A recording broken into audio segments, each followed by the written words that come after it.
Hi, everybody. I'm so excited that you were able to join us today for our workshop on how to work and live in a multiracial democracy. I'm going to spend the next few minutes walking you through the Love Actions Protocol because we did make the decision to not record our webinars because we wanted to make sure that you had the freedom to speak freely and honestly without it showing up on somebody's YouTube channel. And so we do want to make sure that you don't miss the essence of the micro actions and a few other items. So I'm recording those for you now. One of the main reasons why we created this series, How to Work and Live in a Multiracial Democracy, was because we realized that most of us have not learned that. What are the big actions and micro actions that it takes to live and work with people across different races and cultures? And so we came up with love actions. These are 4 things that you can do for yourself, as well as actions that you can take with other people that create what we like to say micro actions, micro behaviors that will allow us to begin to honor our collective humanity. And we believe these love actions must be taken daily. The first thing in the love action is that you have to be willing to look at your words and your actions. So part of what we did in the Messages I Learned activity was begin to think about what are the messages that I learned throughout my career growing up and up until today that could be negatively impacting whether or not I honor people's humanity, whether or not I respect people, whether or not I see them, whether or not I hear them. And so the first action we all must be willing to take is to look at our words and our actions to see, do they actually honor people's humanity? The second thing is the O. It's to have an openness in my mind and my heart to change. So it's not just enough to be willing to look at your words and actions. You have to say, I'm going to open up my heart and my mind to change. If I notice that some of my words and my actions are dishonoring people's collective humanity, that I'm being much more harsh with Black or Latinx or Palestinian folks, or if I'm not treating my LGBTQI plus A fam in a way that honors their humanity, then I'm going to be willing to open my heart and my mind to change. Because I've looked at my words and my actions and realized that something needs to shift. The third micro action is V, which is you must verbalize and live your commitment to shared humanity. So it's not just enough to look at your actions, have an open heart and mind, and be willing to just say, I have it in my heart to change. We want to encourage you to actually verbalize it and live your commitment to shared humanity. And the way we encourage you to verbalize it is to pick what is your one thing. So in your environments, work, home, school, whatever the case it may be, I will do blank action to create a healthy culture that honors living and working in a multiracial democracy. What is the one thing you're going to do? It could be that I'm going to listen better. I'm going to ask clarifying questions. I'm going to slow down and look, listen, and learn before I jump to a conclusion or before I judge someone. I'm going to ask myself, how do I want to use my power in this situation? You know, what is that one micro action that you want to make a commitment to? And we encourage you to actually write that down. Here's my one action that I'm going to be willing to take to create a healthy culture that honors living and working in a multiracial democracy. And then verbalize that commitment to other people. Verbalize it in one-on-one conversations, in meetings when things are getting tough and heated. You can say, you know what, I just want to name for the group, here's my commitment to ensuring that we have a culture that's honoring us living and working together across race.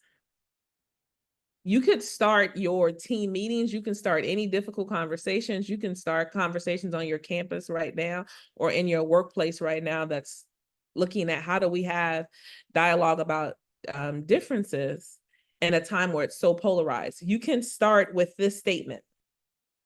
Before we get started, we want to ask everyone to think about what is the one action you're going to take to create a culture as we are in dialogue and in community with each other that's going to honor living and working in a multiracial democracy, multiracial workplace. You can change it. That's an action that you can take at the beginning of any meeting. And then the last one is E, which is to evolve as a way of life. The more we look at our words and actions, be open to change, verbalize our commitments, the more we're going to realize that it's important to evolve as we grow, as we learn, as we get exposed to new information. We must be willing to have evolution as a part of our life.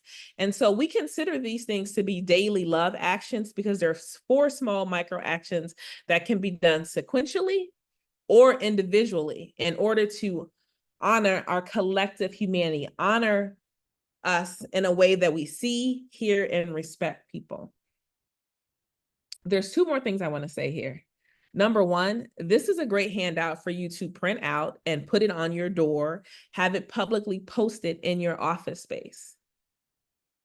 So that when you're talking to people, they're seeing your verbal commitment, they're seeing your visualized commitment of what you're going to do to create a culture that honors living and working in a multiracial democracy. So make it public, share it with your colleagues.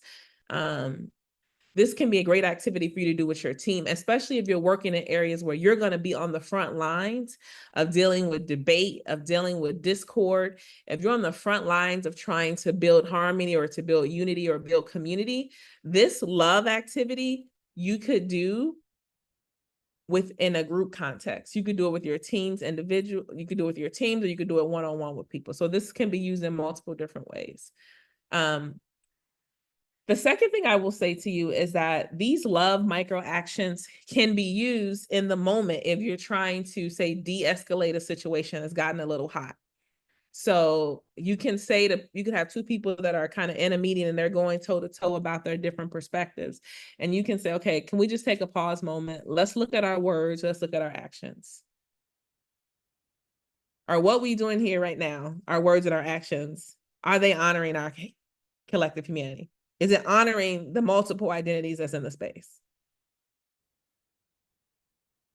And so let that question sit with the group. And hopefully somebody there will be a truth teller. If not, you might have to be your own truth teller and say, well, I don't think we are, and here's how. Now, what might it take for us to open our heart and mind to be willing to hear each other, to see each other, to respect each other? Okay, what is one thing we can do to verbalize our commitment to that in this meeting, in this conversation, so we make sure we're not being disrespectful to each other? And are we willing to evolve in the moment to honor this so that we can engage in a healthy dialogue, even if there's disagreement? So I just painted for you a way that you can use it in a moment also to de-escalate a situation. But we truly believe that given all that's going on in the world, in our workplaces, in our communities, in our schools, and our campuses, that it's only going to continue to grow as people become less patient with one another, as people get more frustrated by the oppression, by the silencing and the suppression. It's going to be difficult for us to really come into a space where people really do realize that, like, you hold the power as to whether or not somebody's humanity is getting honored in a group space, and you hold the power based on how you interact with folks. And so we believe it's important for us to build the capacity of many people as possible to think about their own micro actions, the messages that they need to unlearn that might be getting in the way of living and working in a multiracial democracy, and then giving people a chance to say, hey, I need to unlearn this to be a better human. But then here's some daily love actions that I can take, 4 micro things I can do every day to create an environment, a culture where we live and work and honor ourselves and other people in this space. And here's my one thing. And your one thing may shift and evolve as you continue to grow and do this work. So I hope this handout is helpful to you and those in your community and helpful in our campuses. This is a great, great activity to do, even with small groups, with boards, with student groups that you advise, with teams, with associations. These are all great things we can do because we've never really learned how to do this. And together, collectively, we can define what does it mean to work and live in a multiracial democracy, organization, society that actually honors the humanity of the people that we're in community with. There's 2 other things I want to turn your attention to. If you have time to let the play button hit. We are going to be offering 3 brave communities for folks in the higher education sector, social impact, and in the corporate sector. These are going to be small, intimate 90-minute community sessions. Our first one for higher education folks will take place in September. Our session for our folks in social impact in October. Our session for folks in the corporate space will take place in November. And these are going to be an opportunity for you to dig deeper to say, I actually want to be a catalyst for change in my environment, and I want a roadmap. And so we were going to walk you through the BRAVE roadmap, which is one, to believe it's possible, to role model what's possible, to acknowledge what it takes to get to the possible, to visualize with your people how to get to the possible, and embed, evaluate, and evolve as you build the movement. And each one of these principles in this 90-minute session that we're going to go through, what does it mean to believe it's possible? What is the roadmap for that? What is the roadmap for role modeling? The roadmap for acknowledging what it takes to get to the possible, all the resistance, all the great things that can happen, and the challenges. And then how do you visualize this with your people? And then how do you embed, evaluate, and evolve? So in these community sessions, we will go through each of these principles, the B, the R, the A, the V, the E, and we will give you a roadmap for how do you have this as an individual conversation, maybe with your supervisor or somebody that you're working with on an intimate level. What does it look like to branch this out to a larger conversation with students and peers and other collaborators? And then you will leave with,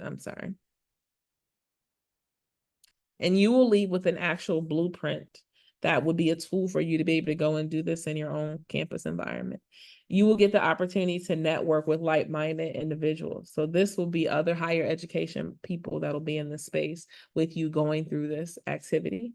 And this is a tactical workshop. This is straight strategy to set us up for now and in the future. And then the fourth bonus point that you'll get for this community is that you will have ongoing support. So this community will convene for its first session when we go through the BRAVE roadmap that you'll have to be able to take back to your own particular job, and be able to say, okay, here's what I want to do individually. Here's how I want to mobilize other people.